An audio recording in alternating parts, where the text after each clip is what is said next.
Looking back at the holidays, experts say more and more people were drinking beyond their limits. Alcohol-related problems which result from excessive drinking are among the most significant public health issues in the United States.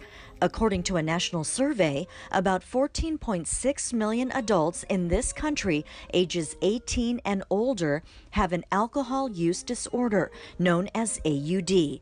Dr. George Koob, the director of NIAAA, points out the possible signs of this growing problem. So we define a binge as 5 drinks or more in a male in 2 hours, or 4 drinks or more for a female in 2 hours. So any engagement in binge drinking or repeated binge drinking is a pretty good sign. Another is, impairment in social and occupational functioning. So embarrassing yourself at a work party or even a family gathering is another sign. And then it gets more serious as you move into a DUI, driving under the influence citation, or heaven help us, multiple DUIs. And so, there's a wide range of signs that you can start picking up on. An estimated 88,000 people die from alcohol-related causes every year, making alcohol the third leading preventable cause of death in the U.S.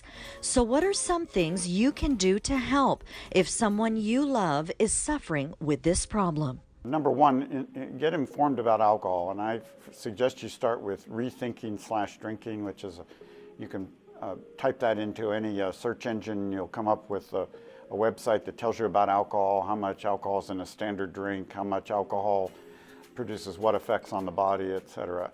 I think a second approach is to maybe possibly contact a primary care doctor, have them alerted, or have the person go in for their annual physical and have the primary care doc explain, what the deleterious effects of the bad effects of alcohol are on the body. But I think another approach that's probably perhaps easier for people to do is not to be confrontational, but rather to use some of the techniques of motivational interviewing. So you might want to suggest to a person, well, you have a New Year's resolution about losing weight, about having a better exercise program, what's alcohol's part in that? And then, maybe you want to get a new car, or maybe a new apartment, or a new sports equipment. Drinking a lot costs a lot. So one way to save some money would be to think about your alcohol issue. Dr. Koob tells us there are a wide variety of options for treatment, depending what stage you're at in the process. All treatments are not the same, and there's a wide variety of options that fits the wide range of what we call an alcohol use disorder, which today, is the American Psychiatric Association calls mild, moderate, or severe. There are 11 criteria. It depends on how many criteria you meet. A severe alcohol use disorder is really, what we used to call alcohol dependence. But a mild alcohol use disorder could just be the beginning of some of the problems we've been discussing. So I recommend another website, alcoholtreatment.niaaa.nih.gov. We developed what we call a treatment navigator, and on this website you can find out what is an alcohol use disorder. You can find out what are the different treatments that fit the different stages of an alcohol use disorder. They range from certified counselors to outpatient facilities to 28-day rehab facilities and formal treatment programs that you might need for severe alcohol use disorder.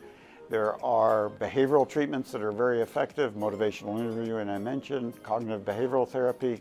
There are actually 3 medications that have been approved by the FDA to help you along the way. As Dr. Koob looks to the future, he advises everyone to start off the new year on a healthier note and utilize your resources if you or someone you know has had any issues or struggles with alcohol.